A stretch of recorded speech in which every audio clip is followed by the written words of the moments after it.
Bom pharu rồi rung rồi vô phá đường pi a đến đôi ca yul song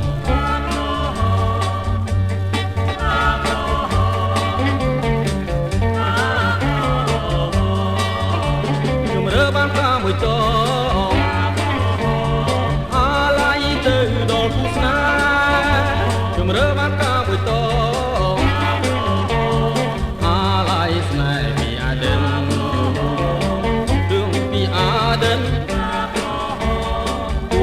song vai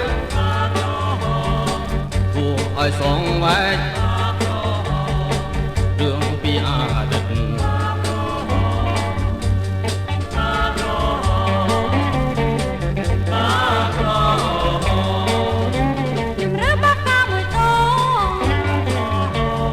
đôi song xa cho một con đôi song xa cho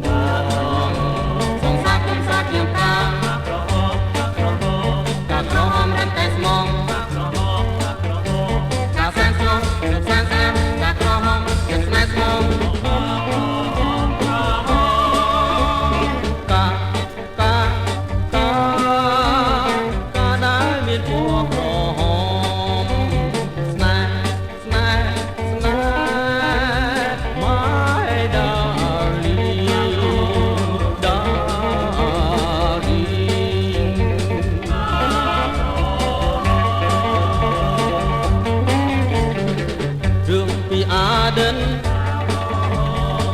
của ai song vai của ai song vai đường pi a